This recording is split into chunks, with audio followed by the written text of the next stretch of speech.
धन्यवाद। श्री चंद्रशेखर जी। माननीय सभापति जी, जय भीम। महामहिम राष्ट्रपति जी के अभिभाषण पर धन्यवाद प्रस्ताव पर बोलने को आपने मुझे अवसर दिया, इसके लिए मैं आपका आभारी हूं।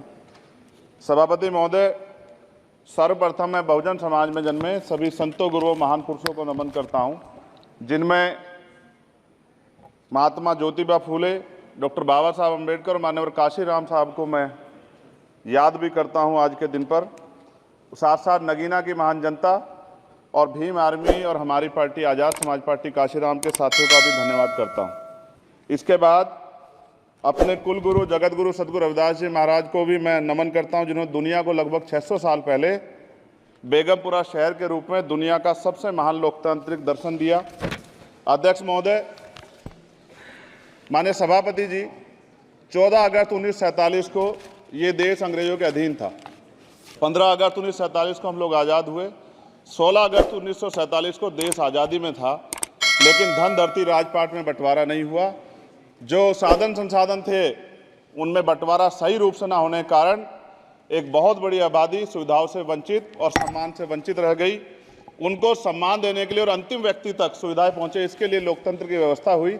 लेकिन आज़ादी के 70 साल बाद भी हम कहाँ खड़े हैं, इस पर ये चिंता का विषय है। मैं मानता हूं कि सामाजिक न्याय तभी होगा माननीय सभापति जी, जब जातीय जनगणना पूरी होगी और जातीय जनगणना कराई जाएगी और साथ साथ संख्या के आधार पर आरक्षण जो है वंचित वर्गों का बढ़ाया जाएगा। उसके साथ साथ जब राष्ट्रपति जी अभिभाषण पर बात रख रही थी तो उन्होंने शहरी और ग्रामीण क्षेत्रों के विकास की बात कही और ये भी कहा कि दुनिया में सबसे उत्तम शहर हमारे यहाँ बने। लेकिन माननीय सभापति जी, 70% आबादी तो गांव में निवास करती है, तो गांव की आबादी के बारे में भी सोचना होगा कि उनका जीवन कैसे बदले। माननीय सभापति जी, उच्च शैक्षणिक संस्थानों में बहुजन समाज के जो छात्र हैं उनके साथ कास्ट एट्रोसिटी हो रही है, निरंतर उनकी हत्या हो रही है। साथ साथ जो सरकारी कर्मचारी हैं दफ्तरों में, उनके साथ भी जो SC ST OBC और मुस्लिम और अन्य धार्मिक अल्पसंख्यक हैं उनके साथ भी माननीय सभापति जी जातिगत और धार्मिक जो है शोषण किया जा रहा है। इसलिए मेरी मांग भी है कि पुरानी पेंशन को भी अध्यक्ष जी बहाल किया जाए। जो कर्मचारी देश की सेवा में लगे हैं उनका भी सम्मान होना चाहिए। साथ साथ सभापति जी, भाजपा ने चुनावी लाभ के लिए सबका साथ सबका विकास के नारे दिए जो खोखले हैं, क्योंकि 10 साल में दलित, पिछड़े, आदिवासी, मुस्लिम और अन्य धार्मिक अल्पसंख्यक जो अत्याचार हुए हैं वो किससे छिपे हुए नहीं हैं। ये गलत है, ये बंद होना चाहिए।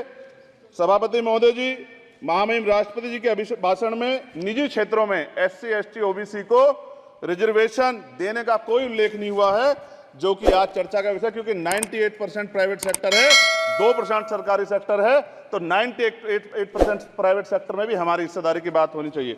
माननीय सभापति जी, आशा कार्यकर्ताओं, आंगनबाड़ी वर्करों, भोजन माताओं के वेतन वृद्धि पे भी कोई उल्लेख नहीं हुआ है, वो भी अभी नंगे, उन पर भी सोचना पड़ेगा। माननीय सभापति जी, जिस क्षेत्र से मैं चुन के आऊँ नगीना से, वो बहुत पिछड़ा क्षेत्र है। उस क्षेत्र में कोई विशेष आर्थिक पैकेज नहीं दिया गया, रोजगार की सेवाएं नहीं है, नौजवान पलायन करता है। IIT, IIM, एम्स, केंद्रीय विद्यालय आदि शिक्षा में और चिकित्सा संस्थानों की स्थापना होनी चाहिए, जो कि नहीं है। और माननीय सभापति जी, मानसून सत्र आ गया है, मेरा क्षेत्र बाढ़ से बहुत प्रभावित है, इसलिए मैं आपसे आग्रह करूंगा कि वहां के लोगों को बाढ़ से निजात दिलाई जाए। माननीय सभापति जी, चीन हमें आंख दिखा रहा है और लगातार हमारे देश की सीमाओं में घुसपैठ कर रहा है, इसलिए अग्निवीर योजना को हटाकर पुनः सेना भर्ती शुरू की जाए और साथ साथ भारत की सबसे प्राचीन व बहादुर रेजिमेंट में से एक चमार रेजिमेंट को पुनः बहाल करा जाए, ऐसा भी मेरा आपसे आग्रह है। माननीय सभापति जी, पिछले सारे प्रधानमंत्रियों ने मिलकर जितना कर्ज लिया है उससे दुगना कर्ज हमारे वर्तमान के प्रधानमंत्री जी ने लिया है। किसान अगर अपना कर्ज माफ कराने के लिए जाता है तो लाठी झेलनी पड़ती है, जबकि सरकार ने धन्ना सेठों का 15 लाख करोड़ रुपया माफ किया है। इस ओर हमें ध्यान देना पड़ेगा, हमारी आने वाली पीढ़ियों को ये कर्ज चुकाना पड़ेगा। माननीय सभापति महोदय जी, किसानों को MSP की लीगल गारंटी तथा किसानों का कर्ज माफ होना चाहिए। साथ साथ 2 अप्रैल 2018 को SC ST के बच्चों पे बहुत बड़े पैमाने पे मुकदमे लगे थे, वो हमारी लड़ाई सही थी, ये सुप्रीम कोर्ट ने माना और बाद में सरकार ने माना, वो मुकदमे तुरंत वापस होने चाहिए। माननीय सभापति जी, प्रेस जो है उस पर भी शिकंजा कसा जा रहा है, जो पत्रकार सरकार के खिलाफ बोलता है नौकरी से हाथ धोना पड़ता है। और सोशल मीडिया हमारा हथियार है, उस पर तरह तरह के प्रतिबंध लगाए जा रहे हैं और विरोध करने वालों को सोशल मीडिया हैंडल भी सस्पेंड करा दिए जा रहे हैं।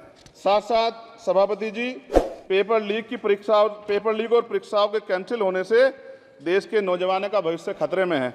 नीट, यूपी सिपाही भर्ती सभापति जी और 69,000 शिक्षक भर्ती में आरक्षण घोटाला हुआ है, कोई पूछने वाला नहीं, खून के आंसू रो रहे हैं बच्चे, बेरोजगारी का दंश युवा झेल रहे हैं। इसलिए मेरा आग्रह है कि युवाओं के लिए कृपया समाप्त करें चंद्रशेखर। माननीय सभापति जी, मैं पहली बार बोल रहा हूं, आप कहेंगे मैं बैठ जाऊंगा, मैं आपकी बात, मैं संवैधानिक मर्यादा का पालन करूंगा, मगर हम तो माननीय सभापति जी सुन ही रहे हैं। आप बोलिए, 1 मिनट। धन्यवाद, धन्यवाद। 1 मिनट और बोलिए। अध्यक्ष सभापति जी, नारी सम्मान की बात करने वाली सरकार, हमने मणिपुर देखा सर, हमने पहलवान बेटियों का हर्ष देखा सर, और हमने सर हाथरस की बेटी का हर्ष देखा सर, और हाथरस के परिवार को जो वादा किया था सरकार ने वो भी पूरा नहीं किया। और महिलाओं में भी, स्पेशली दलित, पिछड़े और मुस्लिम वर्ग की, आदिवासी वर्ग की महिलाओं के साथ आज भी एनसीआरबी का डाटा कहता है सर जो जुल्म हो रहा है वो सहनीय नहीं है सर। साथ साथ कोविड में तैरती, हमने कोविड में बहुत सुना सर, कोविड में तैरती लाशें भी गंगा में हमने देखी है सर, और मजदूरों का हाल भी हमने देखा है। सभापति जी, बस सब समाप्त कर रहा हूं। नोटबंदी पे छोटे मजले उद्योग की जो कमर टूटी वो भी हमने देखी है। सभापति जी, शैक्षणिक संस्थानों, विश्वविद्यालयों में, चिकित्सा संस्थानों में ओबीसी एसटी के योग्य अभ्यर्थी को एनएफएस करके जिस तरह निकाला जा रहा है, लेटरल एंट्री करके जिस तरह हमारे रास्ते बंद किए जा रहे, ये भी हम देख रहे हैं सभापति जी। साथ साथ मेरा ये कहना है सर, ये सबका इशू है कि प्राइवेट कर्मचारी सर और सरकारी भी कई जगह पे 8 से ज्यादा घंटों से काम करते हैं और उनको जो सर उचित वेतन भी नहीं मिलता, तो न्यूनतम वेतन 20,000 रुपए तय हो और 24 घंटे की ड्यूटी। उदाहरण के तौर पे यूपी पुलिस सर बहुत पूरा काम करते हैं वो लोग, वो राज्य के विषय हैं। आप सर मैं आपके राज्य सरकार के लिए भी आपके संज्ञान में डाल रहा हूँ विषय सर। पुलिस सब जगह है सर, लेकिन सवाल ये है सर, बहुत पसीना बातें हैं, 8 घंटे की ड्यूटी और वेतन विसंगति, वोटर स्कीम से उनको जो बाहर किया जाए। माननीय सभापति जी, 1 मिनट चाहिए सभापति जी।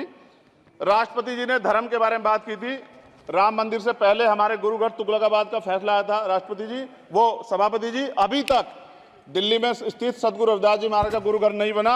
साथ साथ सभापति जी, अपनी बात को खत्म करते हुए मैं आपसे कहना चाहता हूं कि जितना देश दूसरों का है सर, इतना हमारा भी है।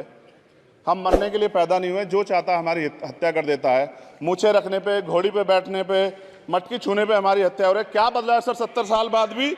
दलित, पिछड़े, मुसलमानों पे हिंसा नहीं रुक रही है सर। मेरा आपसे संरक्षण के साथ ये आग्रह है कि इन घटनाओं को रोका जाए और देश किसी की बपोती नहीं है, देश संविधान से चलता है सर और संविधान से चलेगा। संविधान छेड़खानी बर्दाश्त नहीं की जाएगी सर। धन्यवाद।